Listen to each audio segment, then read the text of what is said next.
Assalamualaikum warahmatullahi wabarakatuh. Bismillahirrahmanirrahim. Alhamdulillahirrahmanirrahim. Yang terhormat Bapak Aziz selaku dosen pengampu mata kuliah kebijakan fiskal Islam Pasca Sarjana Ekonomi Syariah IAIN Salatiga. Yang terhormat juga pada rekan-rekan Bapak Ibu mahasiswa Pasca Sarjana Ekonomi Syariah IAIN Salatiga.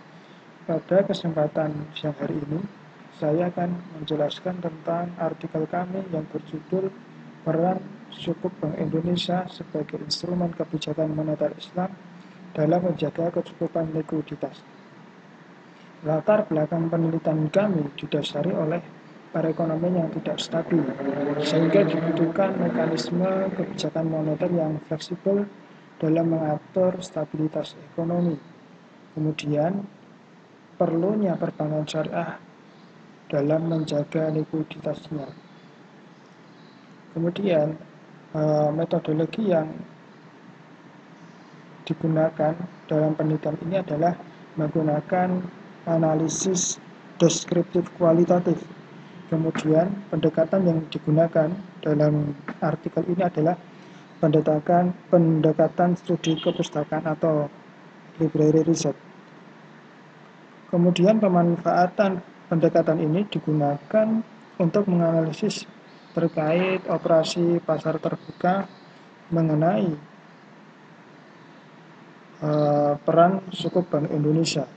Kemudian tujuan dari artikel kami yaitu adalah untuk mengetahui peran sukuk Bank Indonesia sebagai instrumen moneter Islam dalam menjaga kecukupan likuiditas. Baik, kita langsung masuk ke dalam pembahasan mengenai kebijakan moneter. Mungkin dari teman-teman tidak asing lagi mengenai apa itu kebijakan moneter. Sering kali mungkin dari teman-teman yang alumni IAIN atau mungkin dari jurusan ekonomi Islam maupun perbankan dan yang lain-lainnya, dan tidak menutup kemungkinan teman-teman di semester 1 sudah menempuh mata kuliah yang telah membahas masalah ini. Kebijakan moneter yaitu adalah kebijakan yang merupakan tindakan pemerintah yang dilakukan untuk mencapai tujuan pengelolaan ekonomi makro dengan jalan mempengaruhi situasi dan kondisi mikro melalui pasar uang, atau dalam bahasa lain adalah proses mengatur jumlah uang yang beredar. Secara singkatnya yaitu kebijakan moneter yaitu kebijakan yang digunakan untuk mempengaruhi jumlah uang yang beredar sehingga dapat menjadikan kestabilan ekonomi itu tercapai. Seperti itu. Jadi kebijakan yang digunakan pemerintah untuk mempengaruhi jumlah uang yang beredar, yang mana tujuan akhirnya yaitu adalah kestabilan ekonomi suatu negara. Kemudian dalam kebijakan moneter itu ada beberapa instrumen. Yang pertama yaitu adalah operasi pasar terbuka.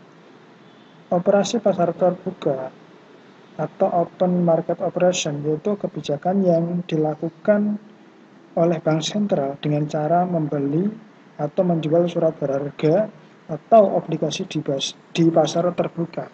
Salah satu contohnya yaitu Bank Indonesia seperti itu menjual sukuk, menerbitkan sukuk, baik itu menjual ataupun membeli yang digunakan untuk mempengaruhi jumlah uang yang beredar, baik beredar di masyarakat maupun di perbankan.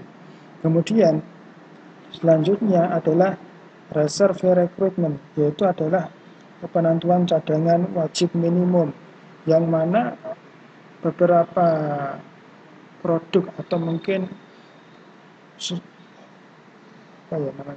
beberapa produk yang dikeluarkan oleh Bank Indonesia terhadap perbankan yang ada di Indonesia, bank-bank umum seperti itu, seperti adalah giro wajib cadangan minimum, yang mana bank-bank umum, baik bank umum syariah ataupun bank umum konvensional, itu diwajibkan menyimpan dananya sebanyak berapa persen itu ke Bank Indonesia. Kemudian yang selanjutnya yaitu adalah penentuan diskon rate. Penentuan diskon rate yaitu adalah bank sentral selaku sumber dana lembaga keuangan itu dapat memberikan pinjaman kepada bank-bank umum, baik bank umum syariah ataupun bank umum konvensional dengan bunga yang lebih rendah dari kebijakan yang digunakan bank umum ketika memberikan pembiayaan kepada masyarakat. Kemudian yang selanjutnya yaitu adalah moral suasion atau kebijakan bank sentral yang berbentuk himbauan, bujukan atau mungkin bisa disebut pengawasan moral terhadap perilaku bankir agar selalu terarah pada kepentingan masyarakat dan nasabah. Selanjutnya yaitu tentang kebijakan moneter.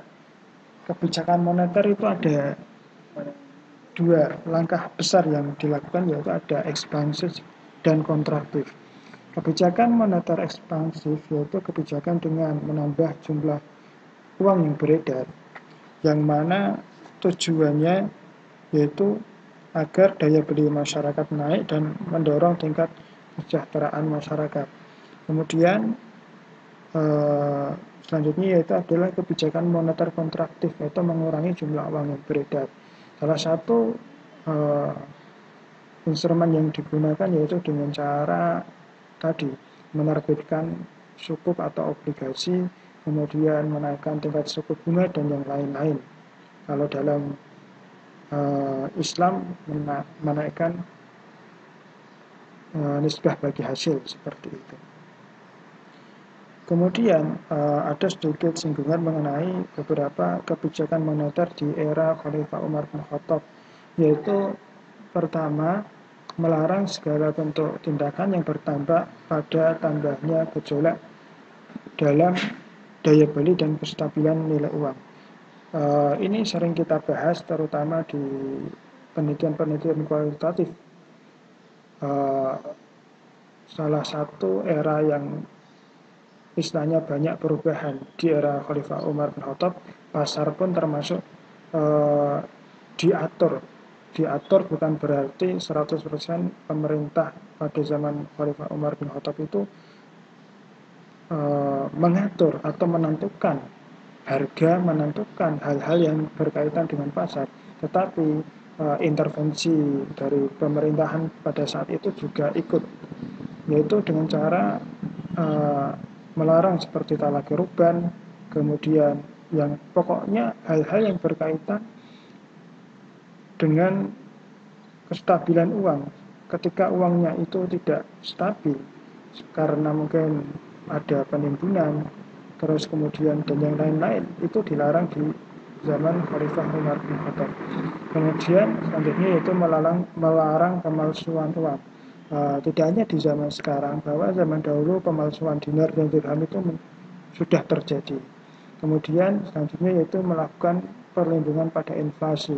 Beberapa hal yang dilakukan oleh Umar bin Khattab yaitu seperti pembatasan tarif kuota, seperti di Indonesia dulu sebelum terjadi pasar bebas seperti itu. Hal-hal tersebut sudah dilakukan di era Khalifah Umar bin Khattab dengan menarik pajak barang-barang impor seperti itu agar inflasi itu terkendali seperti itu. Selanjutnya ada beberapa prinsip kebijakan moneter Islam. Yang pertama, kekuasaan tertinggi adalah milik Allah dan Allah pemilik yang absolut. Kemudian manusia merupakan pemimpin atau khalifah yang ada di bumi. Kemudian selanjutnya yaitu semua yang dimiliki dan didapatkan oleh manusia adalah seizin Allah, dan kekayaan harus diputar, baik itu dalam sektor real ataupun memberikan hak-hak pada fakir miskin. Kemudian menghilangkan jurang perbedaan antara individu dalam perekonomian, baik itu disparitas ekonomi, disparitas pendapatan maupun lainnya. Kemudian selanjutnya yaitu menetapkan kewajiban yang sifatnya wajib seperti zakat dan yang lain-lain, yang mana di setiap zaman itu ada sedikit perubahan sesuai dengan sistem demokrasi atau sistem ekonomi di suatu negara tersebut. Selanjutnya yaitu fungsi bank sentral dalam mengelola likuiditas. Yang pertama yaitu kebijakan menetapkan cadangan minimum seperti tadi yang telah saya sampaikan mengenai giro cadangan wajib, yang mana bank umum wajib menyetorkan dana atau menyimpankan dananya ke Bank Indonesia. Kemudian kebijakan suku bunga kredit maupun deposito yang dibuat Bank Indonesia atau Bank Sentral kepada bank-bank umum. Kemudian yang selanjutnya yaitu kebijakan mempertahankan kestabilan harga, yaitu tadi harga tidak stabil karena faktor-faktor inflasi, yang mana hal yang harus dilakukan Bank Indonesia salah satunya itu mempengaruhi jumlah uang yang beredar. Kemudian yang selanjutnya yaitu mengendalikan uang dengan menjual atau memberi surat berharga. Ini tadi seperti yang saya sampaikan mengenai kebijakan ekspansif maupun kontraktif tadi. Selanjutnya yang nomor 6 yaitu adalah memainkan tingkat bunga bank sentral pada bank umum. Bank sentral dapat memainkan tingkat suku bunga pada bank umum untuk mempengaruhi jumlah uang yang beredar. Kemudian memainkan jumlah cadangan uang di perbankan. Maksudnya seperti itu. Maksudnya yaitu Bank Indonesia berhak membuat keputusan mengenai rasio cadangan wajib minimum yang harus disimpan ke Bank Indonesia. Mungkin untuk saat ini 5%, mungkin kedepannya bisa turun ataupun bisa naik. Kemudian himbauan moral kepada pelaku ekonomi, terutama pelaku perbankan, agar memikirkan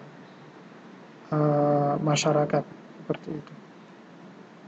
Kemudian ada instrumen moneter syariah yang berlaku di Indonesia. Yang pertama yaitu SBIS atau Sertifikat Bank Indonesia Syariah.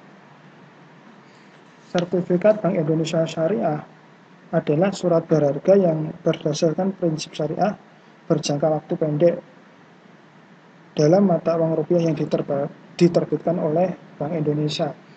Jangka waktunya yaitu minimal 1 tahun. Kemudian ada reversi repo SBSN atau RRSBSN, disingkat seperti itu, adalah surat berharga yang diterbitkan berdasarkan dengan prinsip syariah sebagai bukti atas bagian penyertaan terhadap aset SBSN dalam mata uang rupiah. Reversi repo ini berbeda dengan subbi yang nanti akan saya bahas, yaitu terutama di dalam adanya wa'ad atau mungkin janji bahwa sukuk tersebut akan dijual kembali atau dibeli kembali oleh Bank Indonesia. Kemudian selanjutnya yaitu adalah FASBIS atau Fasilitas Simpanan Bank Indonesia Syariah, yang selanjutnya disingkat oleh FASBIS. Adalah fasilitas yang disediakan oleh Bank Indonesia kepada Bank Umum Syariah untuk mendapatkan dananya ke Bank Indonesia dalam bentuk rupiah. Kemudian giro wajib minimum, yaitu yang seperti saya terangkat tadi, yaitu jumlah uang atau wajib yang harus disetorkan Bank Umum ke Bank Indonesia. Kemudian puas atau pasar uang antar bank syariah, yaitu kegiatan pinjam-meminjam antara satu bank dengan bank lain yang memiliki kelebihan likuiditas dengan bank lain yang membutuhkan likuiditas. Selanjutnya kita masuk ke poin-poin inti yang mengenai sukuk. Sukuk pada dasarnya, sukuk adalah surat berharga yang diterbitkan berdasarkan dengan prinsip syariah sebagai bukti atas bagian penyertaan terhadap aset SBSN baik dalam mata uang rupiah maupun valuta asing.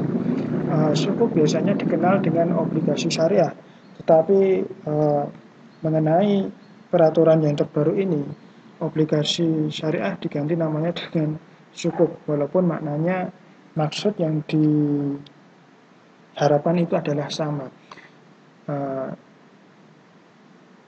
Sukuk yaitu adalah bukti keikutsertaan kita terhadap suatu aset dengan prinsip syariah.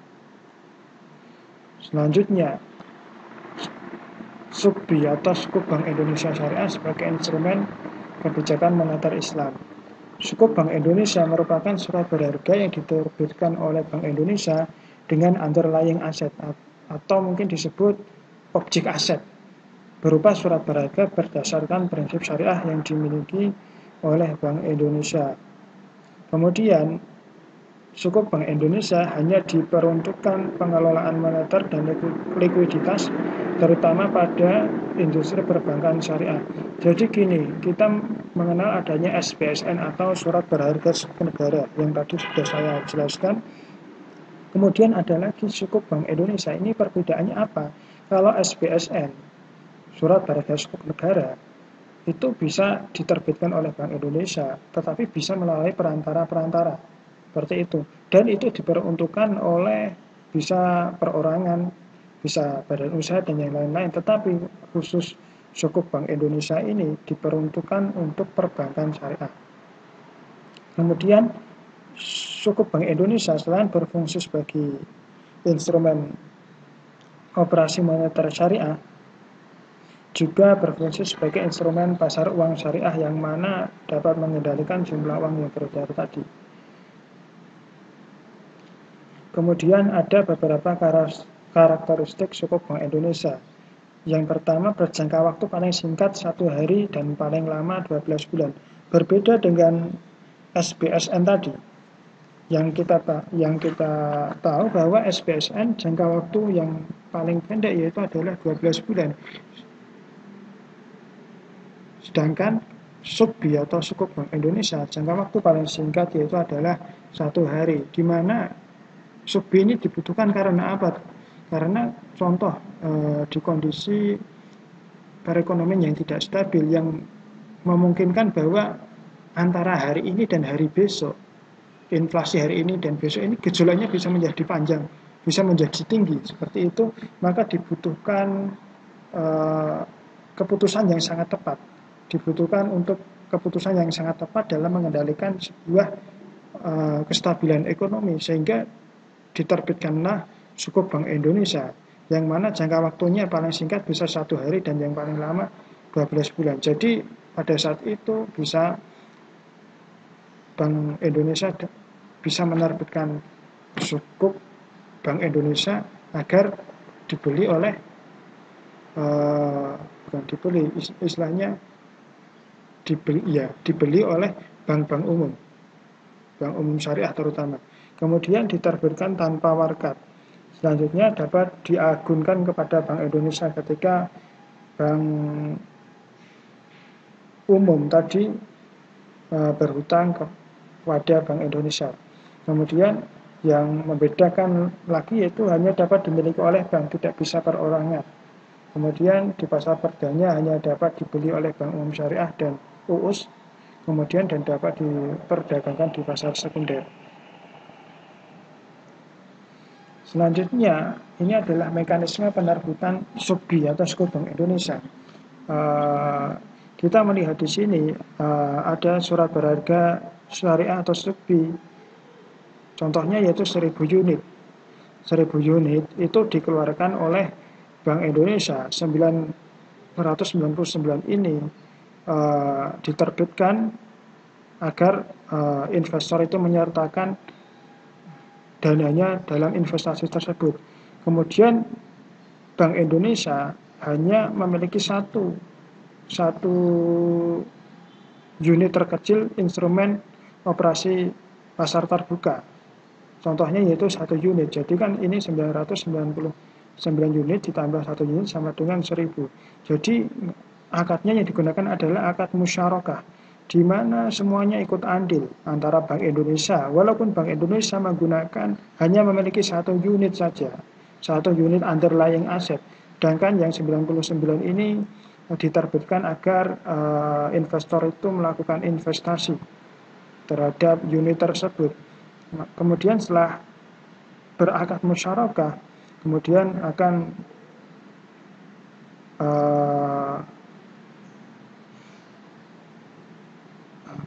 akan mendapatkan nisbah bagi hasil yang telah disepakati pada saat jatuh tempo, seperti itu.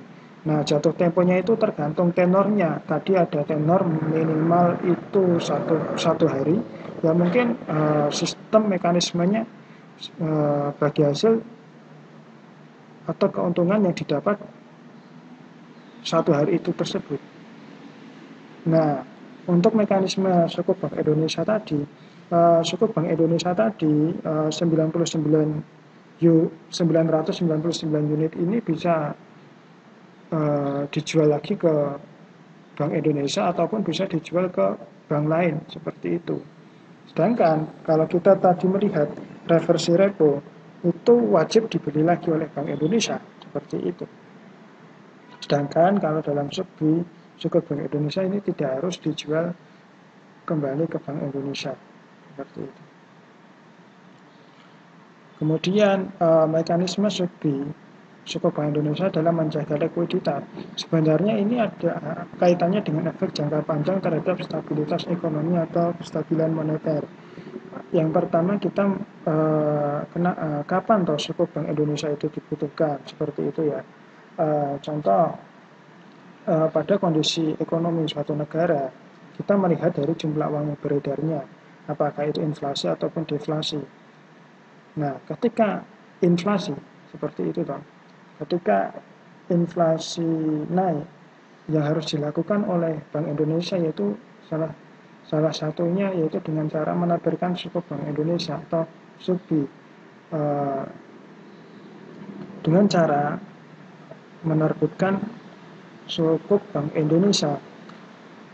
Kemudian karena untuk mempengaruhi likuiditas perbankan, maka perbankan syariah menyimpan atau membeli surat berharga, memberi suku Bank Indonesia tadi, agar apa? Jumlah uang yang beredar itu berkurang, yang nanti akan menyebabkan inflasi turun sehingga stabilitas moneter itu menjadi baik. Jadi instrumen-instrumen kebijakan moneter di Indonesia ini banyak sekali, seperti SBIS, FASBI, Giro Wajib Minimum, dan yang lainnya yang tadi telah saya sebutkan. Tujuan akhirnya yaitu adalah untuk mencapai kestabilan ekonomi atau stabilitas moneter yang baik, seperti itu. Terima kasih. Mungkin apabila ada pertanyaan silahkan. Apabila ada kesalahan saya juga mohon maaf yang sebesar-besarnya. Terima kasih. Wassalamualaikum warahmatullahi wabarakatuh.